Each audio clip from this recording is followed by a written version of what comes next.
Good evening students. Session start करने से पहले जान लीजिए आप लोग बहुत ही इम्पोर्टेंट अपडेट। कल है 7 जुलाई और 7 जुलाई को मैंने आप लोगों को बोला था कि होने वाला है आप लोगों का मेजर टेस्ट फर्स्ट। तो देखिए मेजर टेस्ट फर्स्ट में पार्ट ए के सारे क्वेश्चन आने वाले हैं, तो आप लोग अच्छे से प्रिपरेशन करिएगा क्योंकि कल का जो लेक्चर होगा वो कल 11 बजे आएगा और 11 बजे मॉर्निंग में आएगा। तो सभी आप लोग एकदम से रेडी रहना क्योंकि जो सारे क्वेश्चन हैं बहुत ही इम्पोर्टेंट होंगे, उनमें से 50% आपके एग्ज़ाम में आ सकते हैं। Thank you. Good evening students, welcome to Z chemistry by KV. Students, आज हम स्टार्ट करने जा रहे हैं थर्मोडायनेमिक का पार्ट थर्ड। आप लोगों को अच्छे से समझना है कि थर्मोडायनेमिक पार्ट थर्ड में हम क्या क्या पढ़ने जा रहे हैं।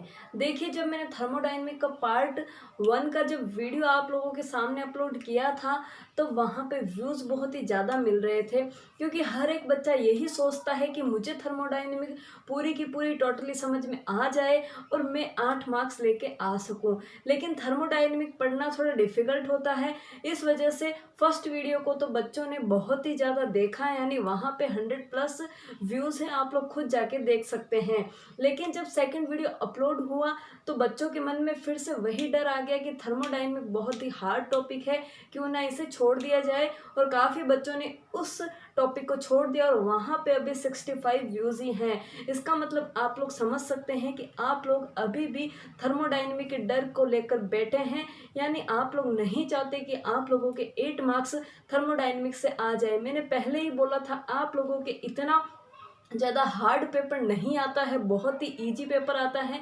तो आप थर्मोडायनेमिक यानी उष्मागतिकी से 8 नंबर ला सकते हो, लेकिन आप लोग शायद उसे नहीं कर पा रहे हो क्लियर उस टॉपिक को। तो अगर आप लोगों को कोई दिक्कत है तो प्लीज़ कमेंट बॉक्स में बताइए कि कहाँ पे आप लोगों को थर्मोडायनेमिक टॉपिक में दिक्कत आ रही है। हम उसे टोटली क्लियर कर देंगे कि कैसे कैसे क्वेश्चन आएंगे। जो भी आपका डाउट है आप लोग कमेंट बॉक्स में बता दीजिए, हम आप लोगों का पूरा डाउट क्लियर कर देंगे। तो देखिए, पहले तो फटाफट से लाइक कर दीजिए, अपने फ्रेंड्स के साथ शेयर कर दीजिए ताकि और बच्चे भी इसका फ़ायदा उठा सकें। और हमें मोटिवेट करने के लिए प्लीज़ सब्सक्राइब जरूर कर दें और एक शेयर जरूर कर दें ताकि हम भी मोटिवेट हो सकें।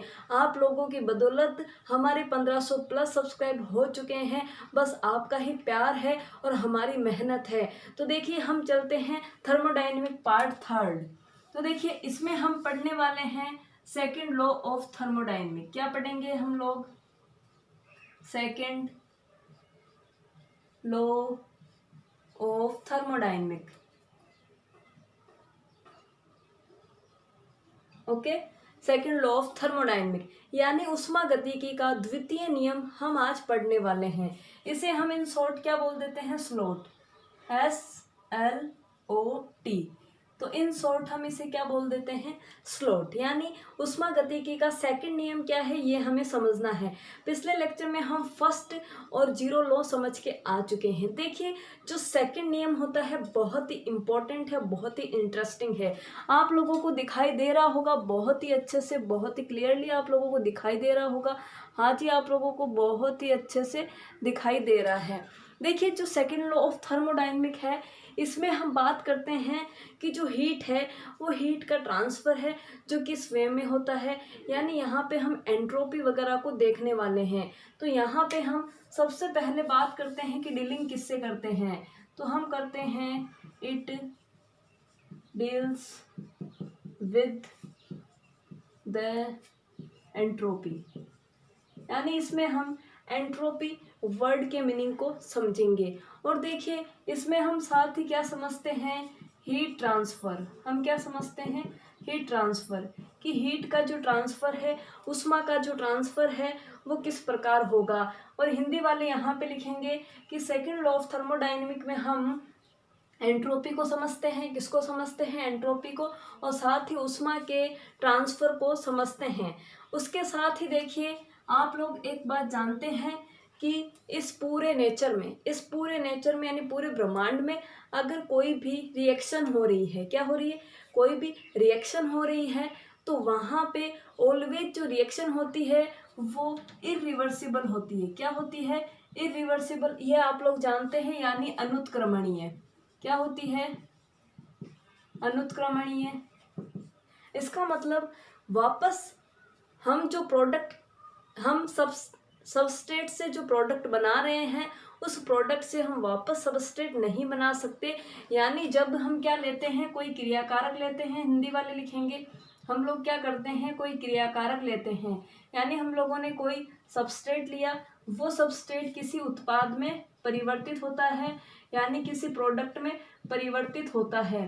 तो देखिए क्या होता है, नेचर हमेशा क्या बोलती है कि ऑलवेज ये रिएक्शन होगी, ऑलवेज प्रोडक्ट बनेगा, कभी भी ये रिएक्शन रिवर्स नहीं चल सकती। लेकिन काफ़ी कुछ रिएक्शंस होती हैं जिन्हें हम देखते हैं वो रिवर्सिबल हो जाती है, लेकिन ऑलमोस्ट जो नेचर की रिएक्शन है सारी की सारी क्या होती है, इरिवर्सिबल। आप लोगों को ये ध्यान रखना है। अब देखिए सारी की सारी जो रिएक्शन है वो अनुत्क्रमणीय होती है, यानी एक ही डायरेक्शन में चलेगी। तो यहाँ पे ऑलवेज एंट्रोपी में क्या हो रहा है, इंक्रीज ही हो रहा है, यानी जो एंट्रोपी है, यूनिवर्स की जो एंट्रोपी है वो ऑलवेज इंक्रीज हो रही है। तो हमें समझना है कि ये एंट्रोपी का क्या लफड़ा है, क्या होती है एंट्रोपी। तो आप लोगों को समझ में आ गया होगा कि सेकंड लॉ ऑफ थर्मोडायनेमिक में हम क्या क्लियर करने वाले हैं। सेकंड लॉ ऑफ थर्मोडायनेमिक में हम देखेंगे कि एंट्रोपी से हम कैसे डीलिंग करते हैं, उसके साथ ही हम देखेंगे कि हीट का ट्रांसफ़र कैसे होता है।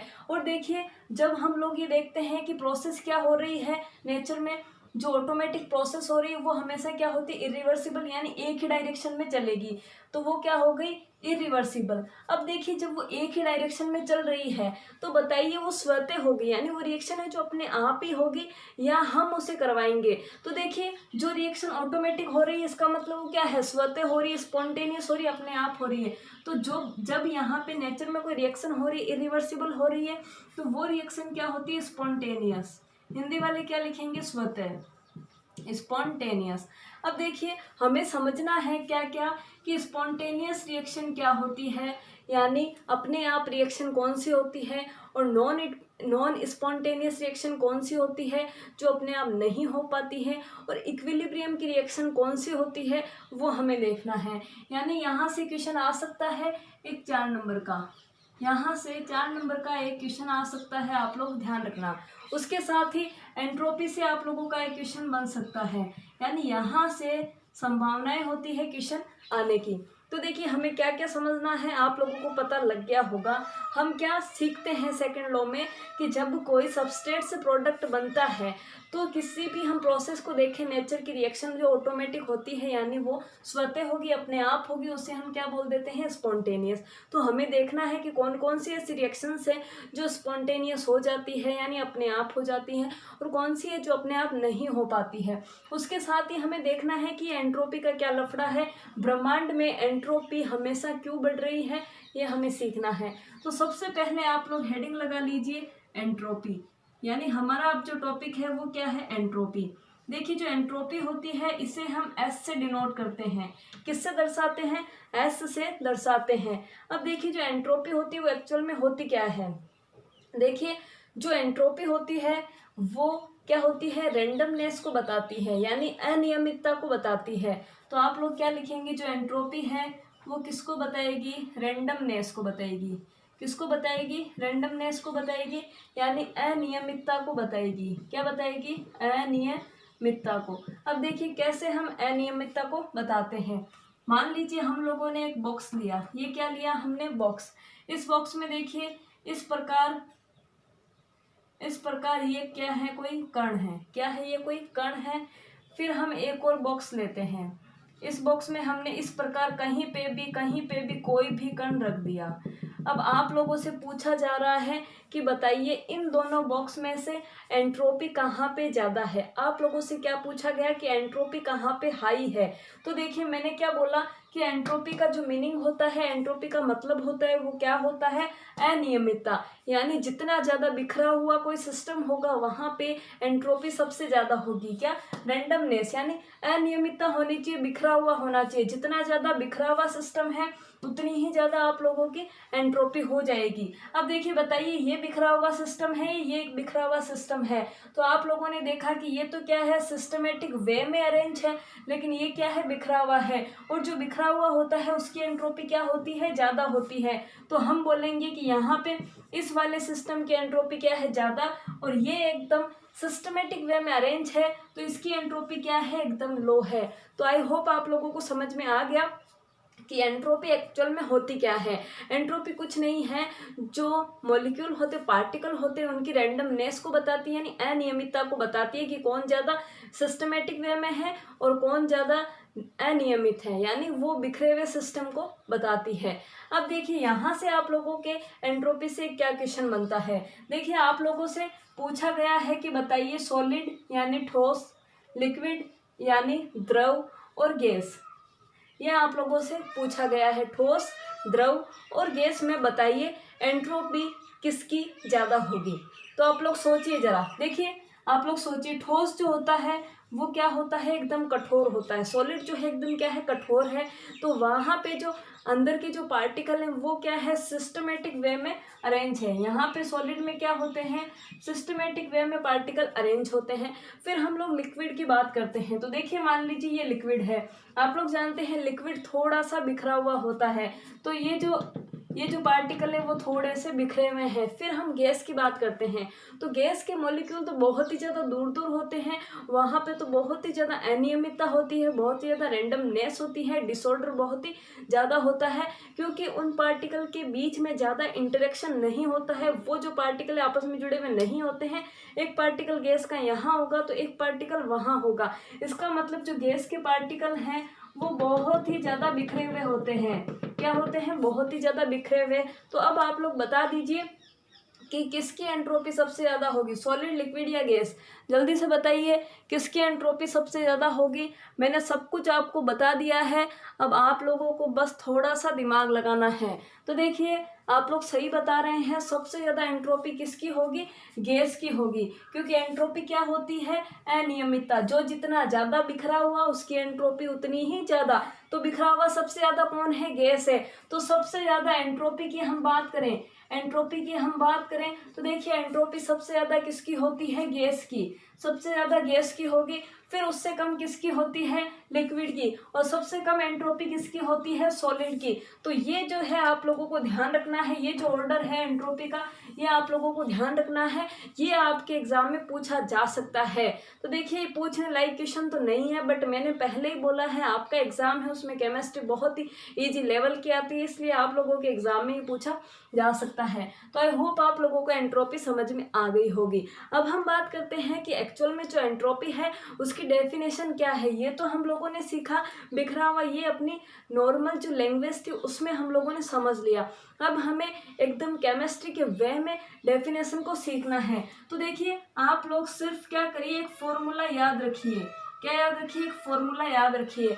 हम लोगों ने क्या बोला है, चलिए अभी आप साइन मत लगाइए। मान लीजिए हम लोगों ने फॉर्मूला लिखा है। फॉर्मूला क्या है, जो एस है वो किसके इक्वल है, Q अपॉन टी के। किसके इक्वल है, Q अपॉन टी के। अब देखिए क्या हो रहा है यहाँ पे, देखिए जो Q है, Q क्या होती है आप लोग जानते हैं, हीट है यानी ऊष्मा है। और T क्या है, कोई टेम्परेचर है। T क्या है, कोई टेम्परेचर।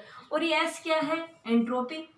तो आप लोगों को ये समझ में आ गया कि हम लोगों ने क्या लिखा है। हम लोगों ने लिखा है कि जो S का फॉर्मूला होता है वो क्या होता है, Q अपॉन टी, यानी जो एंट्रोपी का फॉर्मूला होता है वो क्या होता है, Q अपॉन टी। तो देखिए आप लोग समझिए, यहाँ से हम डेफिनेशन कैसे क्रिएट करते हैं, फॉर्मूले से। तो देखिए यहाँ पे आप लोग क्या बोलेंगे कि किसी भी टेम्परेचर, क्या बोलेंगे, किसी भी टेम्परेचर पर जब कोई हीट एब्जॉर्ब होती है तो उसे हम क्या बोल देते हैं, एंट्रोपी। तो आई होप आप लोगों को समझ में आ गई होगी डेफिनेशन क्या है, फिर से सुन लीजिए।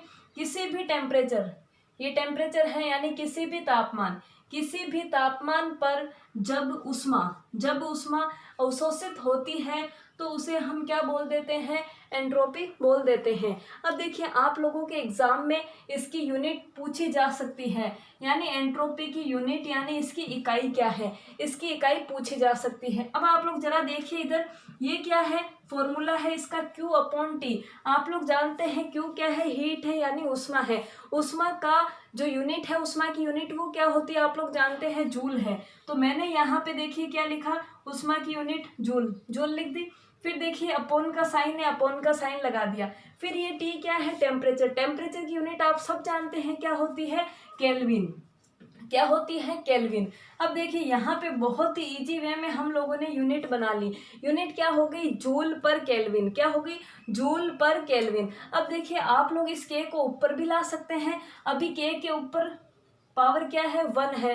जब आप इस के को ऊपर लेके आएंगे तो पावर क्या हो जाएगी, माइनस में। तो इससे हम क्या बना सकते हैं, जूल केल्विन इनवर्स। तो ये जो है ये यूनिट है, ये इस रूप में आप लोगों के एग्जाम में पूछी जा सकती है। तो ये यूनिट आप लोगों को ध्यान रखना बहुत ही ज़्यादा ज़रूरी है, क्योंकि कभी भी आप लोगों के एग्ज़ाम में ये पूछा जा सकता है। आप लोगों को दिखाई नहीं दे रहा है, देखिए 1 सेकंड रुकिए आप लोग, देखिए आप लोगों को अभी भी दिखाई नहीं दे रहा है। तो देखिए अब आप लोगों को दिखाई दे रहा है, मैंने क्या लिखा है, जूल केल्विन इनवर्स। तो आई होप आप लोगों को समझ में आ गया होगा। तो देखिए यहाँ तक हमारी बात हो गई एंट्रोपी की। तो आई होप आप लोगों को समझ में आ गया कि एंट्रोपी क्या होती है।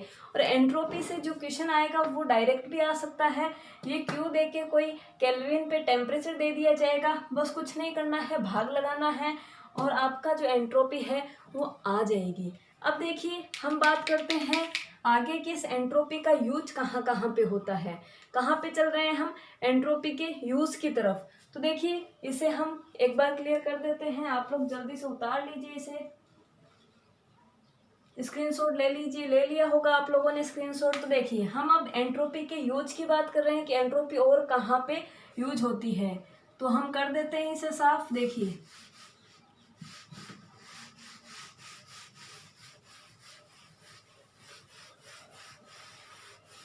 देखिए आप लोग समझिएगा। देखिए एंट्रोपी का जो यूज होता है, एंट्रोपी का जो यूज है वो हम स्पॉन्टेनियस रिएक्शन को पहचानने में भी करते हैं।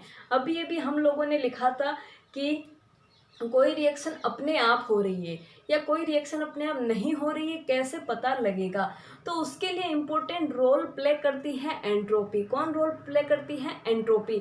तो आप लोगों को समझ में आ रहा होगा कि अब हम क्या समझेंगे, एंट्रोपी से किसी भी रिएक्शन का स्पॉन्टेनियस या नॉन स्पॉन्टेनियस होना समझेंगे। यानी एंट्रोपी से हम समझेंगे कोई रिएक्शन अपने आप हो रही है या कोई रिएक्शन अपने आप नहीं हो रही है। तो अब हम लोग क्या समझेंगे, अब हम लोग समझेंगे स्पॉन्टेनियस रिएक्शन को, यानी स्वतः, हिंदी वाले क्या लिखेंगे, स्वतः यानी अपने आप होने वाली। और उसके साथ ही हम समझेंगे कि नॉन स्पॉन्टेनियस रिएक्शन क्या होती है। ओके, अब देखिए स्पॉन्टेनियस वो नॉन स्पॉन्टेनियस को हम किससे समझते हैं, एंट्रोपी से। किससे समझते हैं, एंट्रोपी से। अब देखिए अकेली एंट्रोपी से समझना थोड़ा सा डिफिकल्ट होता है, इसलिए हम यहाँ पे इसे समझने के लिए स्पॉन्टेनियस प्रोसेस को और नॉन स्पॉन्टेनियस को समझने के लिए, यानी अपने आप हो रही है नहीं हो रही, इसको समझने के लिए हम एंट्रोपी तो ले रहे हैं, बट एंट्रोपी के साथ साथ हमें हीट वगैरह भी लेनी पड़ेगी। यानी यहाँ पे हम बात करते हैं गिब्स फ्री एनर्जी की। ध्यान रखना है यहाँ पे हम क्या बात करते हैं, गिब्स फ्री एनर्जी। यानी जो ये गिब्स एनर्जी का जो फॉर्मूला होगा ये आप लोगों को बताएगा किसी भी रिएक्शन के स्पॉन्टेनियस और नॉन स्पॉन्टेनियस को। तो देखिए गिब्स फ्री एनर्जी बहुत ही इंपॉर्टेंट टॉपिक है, यहाँ से भी आप लोगों के 4 मार्क्स का क्वेश्चन बन सकता है। सबसे पहले हमें समझना पड़ेगा कि इस गिब्स फ्री एनर्जी का फॉर्मूला क्या होता है और कैसे इससे हम स्पॉन्टेनियस और नॉन स्पॉन्टेनियस को समझ पाएंगे। देखिए आप लोगों को यहाँ इस झमेले में पढ़ने की ज़रूरत नहीं है कि अब ये गिब्स फ्री एनर्जी क्या आ गया। हमारा टारगेट क्या है, हमें स्पॉन्टेनियस नॉन स्पॉन्टेनियस यानी अपने आप हो रही है या अपने आप नहीं हो रही है उसको समझना है। तो देखिए गिब्स फ्री एनर्जी में हमारे पास एक फॉर्मूला होता है delta G equals to delta H minus T delta S. देखिए बहुत ही इंपॉर्टेंट फॉर्मूला है और बहुत ही ज़्यादा यहाँ से क्वेश्चन बन सकते हैं। तो देखिए ये जो फॉर्मूला है delta G equals to delta H minus T delta S, यहाँ से क्वेश्चन कैसे बनेगा और यहाँ से हमें स्पॉन्टेनियस और नॉन स्पॉन्टेनियस को कैसे समझना है। देखिए जो डेल्टा जी है ये क्या है, गिब्स फ्री एनर्जी। ये क्या है आप लोगों की, गिब्स फ्री एनर्जी। ओके, अब देखिए जो डेल्टा एच है ये आप लोग जानते हैं क्या है, एंथैल्पी है। क्या है ये, एंथैल्पी है। और जब डेल लग गया तो डेल का मतलब क्या होता है, चेंज। डेल का मतलब चेंज, तो क्या बोलेंगे, change in enthalpy, change in Gibbs free energy. फिर देखिए टी क्या है, टेम्परेचर, तो ये भी आप लोग जानते हैं, टी क्या हो गया, टेम्परेचर। फिर देखिए डेल एस, आप लोग जानते हैं अभी अभी पढ़ के आए हैं, एस क्या होता है, एंट्रोपी, यानी ये क्या हो गया आपका एंट्रोपी। और डेल का मतलब क्या होता है, चेंज इन एंट्रोपी। तो देखिए यहाँ पे हमारी एंट्रोपी भी आ गई और ये हमने इस फॉर्मूले की भी बात कर ली। तो देखिए एंट्रोपी यहाँ पे आ रही है, इसलिए हम लोगों ने एंट्रोपी को पहले लिखा है। और इस पूरे के पूरे ये जो इक्वेशन है इसको हम बोलते हैं गिब्स इक्वेशन। क्या बोलते हैं, गिब्स इक्वेशन। अब देखिए यहाँ से हम कैसे समझेंगे स्पॉन्टेनियस को और नॉन स्पॉन्टेनियस को, यानी स्वतः और अस्वतः को। देखिए क्या होता है, आप एक बात ध्यान रखिए कि जो डेल्टा जी है, ये जो डेल्टा जी है, अगर इसकी वैल्यू नेगेटिव में आई, अगर इस डेल्टा जी की वैल्यू अपन ने इनको सोल्व किया, डेल्टा एस को इससे गुणा किया, फिर इसको इसमें से घटाया, जब हमने इसे सोल्व किया तो यहाँ पे अगर आपका जो साइन है, जो वैल्यू है, अगर माइनस में आ रही है तो आप लोग समझ जाना कि वो अपने आप होगी। वो क्या होगी, स्पॉन्टेनियस रिएक्शन होगी। क्या होगी, अपने आप होगी, स्वतः होगी। और अगर आपका यहाँ पे जब आप सोल्व करोगे, गुणा करोगे, घटाओगे, तो यहाँ पे अगर पॉजिटिव वैल्यू आ रही है, यानी डेल्टा जी अगर आपका पॉजिटिव आ रहा है, तो आप लोग ध्यान रखना आपकी जो रिएक्शन है वो नॉन स्पॉन्टेनियस है। क्या है, नॉन स्पॉन्टेनियस। और फिर आप लोग ध्यान रखिए, अगर आप लोगों ने इसे सोल्व किया, इसे सोल्व किया, दोनों को घटाया, तो अगर यहाँ पे वैल्यू जीरो आ गई, यानी डेल्टा जी क्या हो गया, जीरो। डेल्टा जी क्या हो गया, जीरो। तो इसका मतलब आप लोग समझिए, जब जीरो आ गया मतलब क्या है, इक्विलिब्रियम, यानी साम्यावस्था आ गई है। तो ये रिएक्शन है जो इक्विलिब्रियम में आ जाएगी।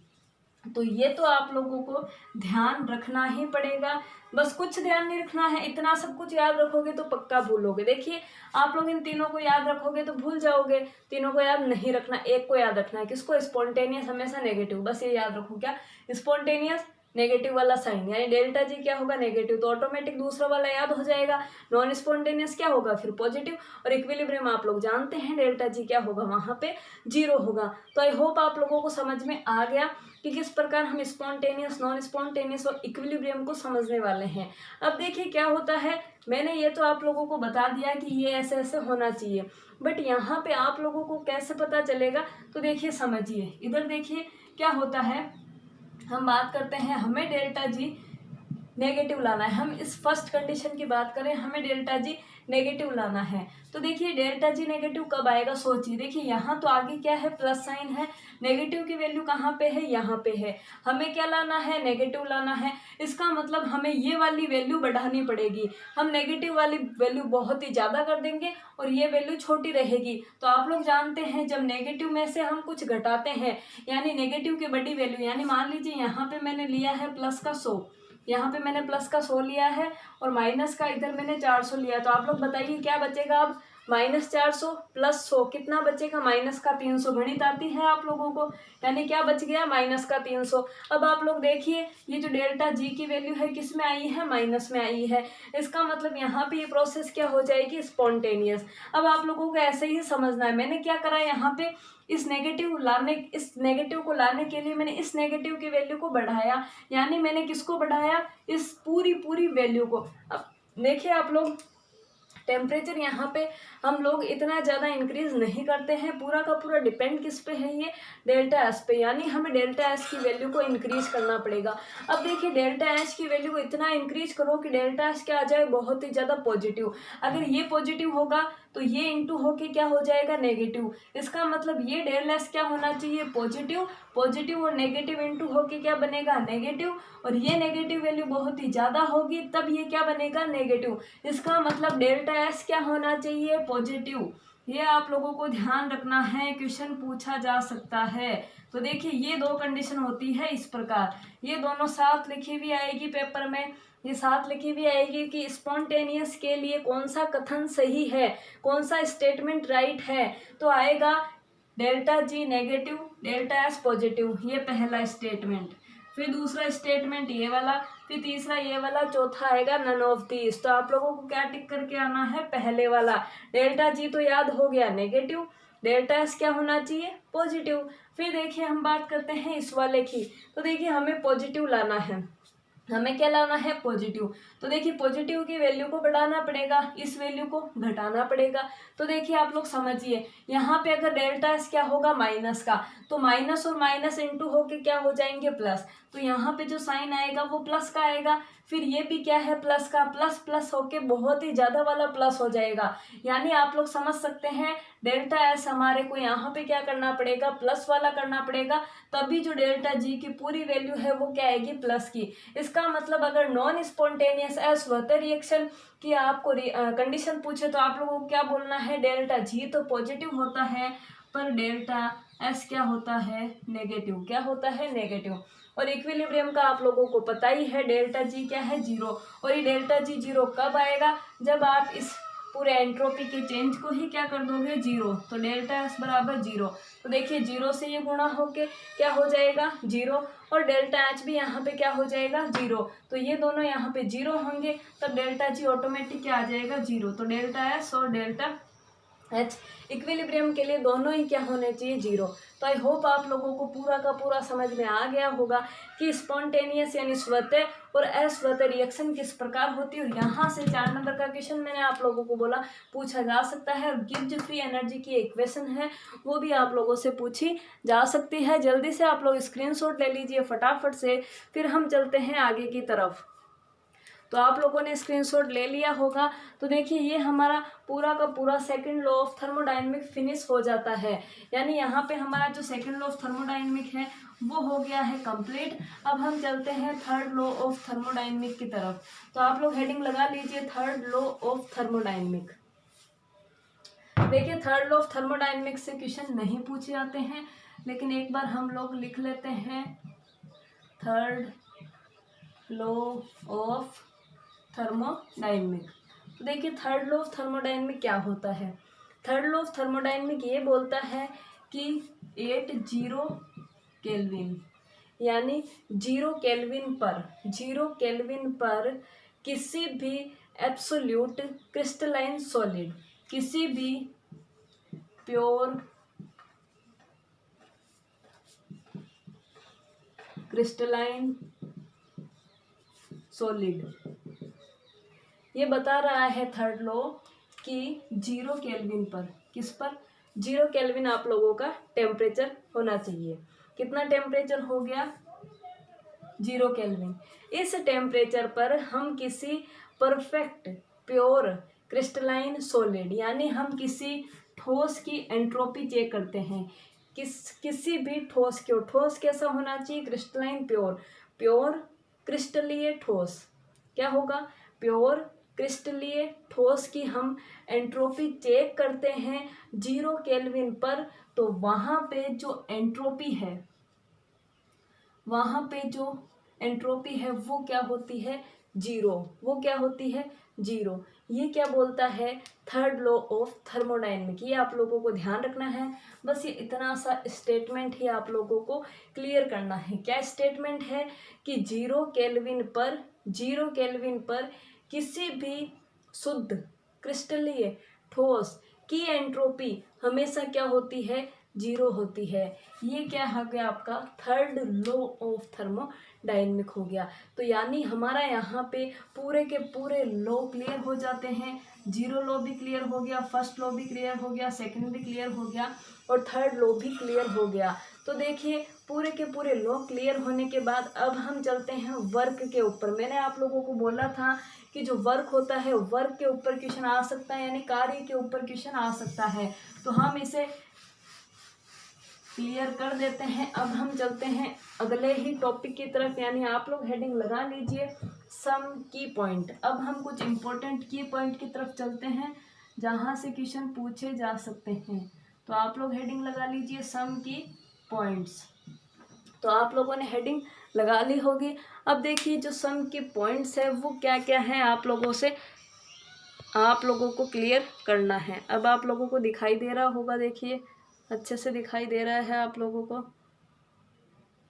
देखिए जो इम्पोर्टेंट की पॉइंट है उसमें हमें पहला जो की पॉइंट है उसे क्लियर करना है। तो पहला अपना की पॉइंट है वर्क, यानी कार्य क्या होता है ये हमें समझना है। कार्य को हम W से लिखते हैं। किससे लिखते हैं? W से। अब देखिए कार्य जो होता है वो मैंने आप लोगों को पहले ही क्लियर कर दिया था कि जो कार्य होता है वो क्या होता है? PdV। क्या होता है? PdV।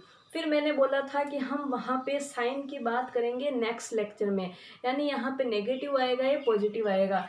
जब हम फिजिक्स में चलते हैं तब हम यहाँ पे पॉजिटिव का साइन लेते हैं, और जब केमिस्ट्री में चलते हैं तब हम यहाँ पे नेगेटिव का साइन लेते हैं। अब नेगेटिव का साइन क्यों लेते हैं? क्योंकि हम यहाँ पे क्या देख रहे हैं कि यहाँ पे कोई गैस भरी हुई है। क्या है? कोई गैस है। तो ये जो सिस्टम है ये खुद इस गैस को ऊपर की तरफ धकेल रहा है, यानी इस पिस्टन को, ये क्या है? ये क्या है? कोई पिस्टन है। इस पिस्टन को ये खुद ऊपर की तरफ धकेल रहा है, यानी सिस्टम के द्वारा कार्य हो रहा है। वर्क कौन कर रहा है? सिस्टम। और मैंने कल ही बताया था जब सिस्टम के द्वारा कार्य होता है तो वहाँ पे नेगेटिव का साइन आता है। इसलिए आप लोगों को क्या ध्यान रखना है कि जो W होता है वो W बराबर -PdV होता है। और 10th क्लास में आप लोग कार्य तो जानते ही हैं, क्या होता है? कार्य बराबर बल गुणा विस्थापन, वो आप लोग जानते ही हैं। उससे ही ये जो फॉर्मूला है वो बन के आया है। तो अभी हमें ये नहीं सीखना है कि ये फॉर्मूला कहाँ से आया है, हमें ये समझना है कि हमें क्वेश्चन को कैसे सॉल्व करना है। अब देखिए आप लोगों ने सीखा कि जो कार्य है वो क्या हो गया? -PdV हो गया। अब देखिए क्वेश्चन किस प्रकार आएगा। देखिए क्वेश्चन हम लेते हैं, बहुत ही मज़ेदार क्वेश्चन है, आप लोगों को समझना है उस क्वेश्चन को। बहुत ही इंटरेस्टिंग क्वेश्चन है वो। देखिए आप लोग,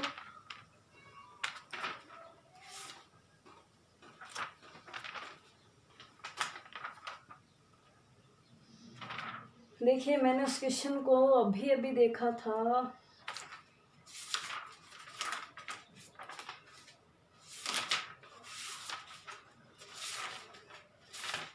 देखिए क्वेश्चन मिल गया है, समझिएगा आप लोग।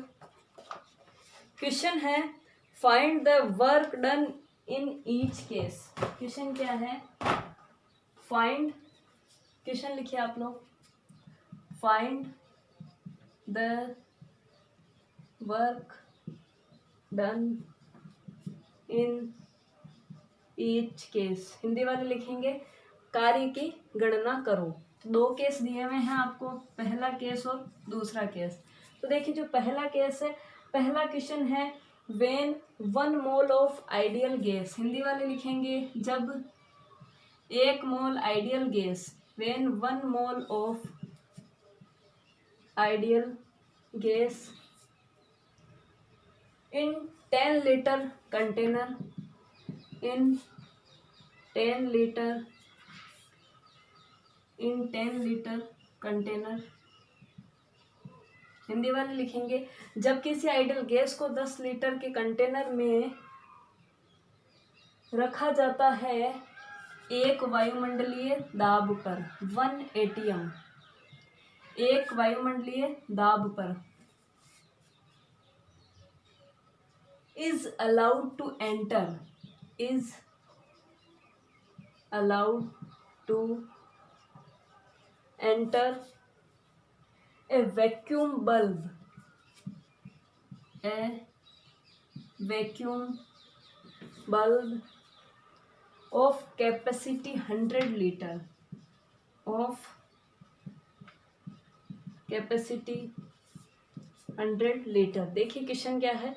क्वेश्चन आप लोगों से ये बोल रहा है कि जब हम वैक्यूम की बात करते हैं,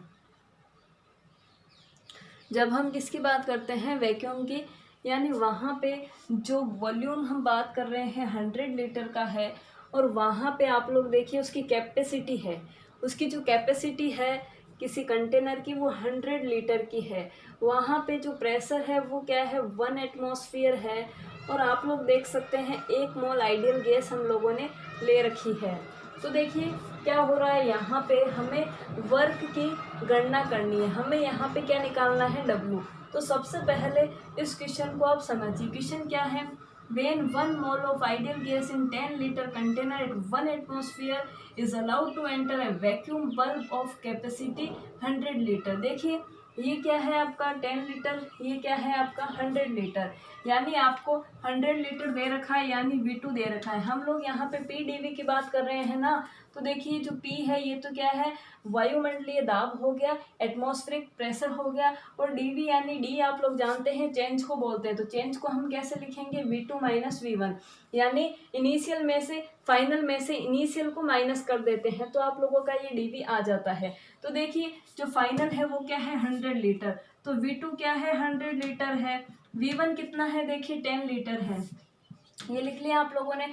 फिर देखिए आप लोग जो P है, P कितना है 1 एटीएम, तो यहाँ पे P क्या हो गया 1 एटीएम। अब आप लोगों से पूछा है कि W कैलकुलेट कर लो, तो आप W कैलकुलेट कर लीजिए फटाफट से, कुछ नहीं करना है। P की जगह क्या लिखना है 1, V2 की जगह 100 और -10। तो आप लोग क्या करेंगे, बहुत ही अच्छे तरीके से इस क्वेश्चन को सॉल्व कर लेंगे, और फिर वहाँ पे आप लोगों को मिलेगा -4। अब -4 क्यों आया समझिए आप लोग, क्वेश्चन को समझिए। देखिए क्या बोला है वैक्यूम, क्या बोला है वैक्यूम, इसको अंडरलाइन कर लेना, यानी निर्वात। निर्वात में ये बात हो रही है। अरे आप सोचिए जब हम वैक्यूम की बात करते हैं, जब हम निर्वात की बात करते हैं, तो आप सोचिए वहाँ पे क्या कोई फोर्स लगता है निर्वात में। निर्वात में तो हर चीज़, अगर हमने निर्वात में वैक्यूम में किसी को यूं छोड़ा तो वो ऐसे ही रहेगा, ऐसे ही रहेगा, वो ना तो नीचे गिरेगा, यानी वहाँ पे कोई भी फोर्स नहीं लगता है।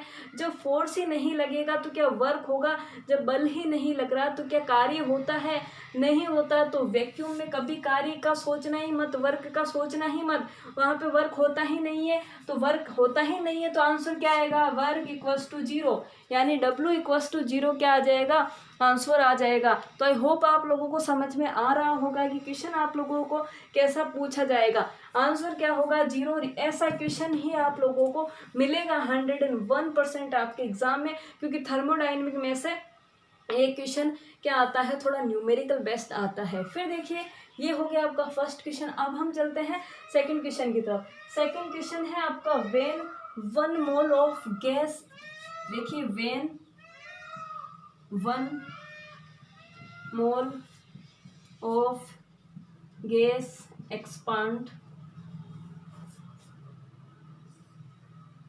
From 1 litre to 5 litre, from 1 liter to 5 liter, then 1 liter to 5 liter against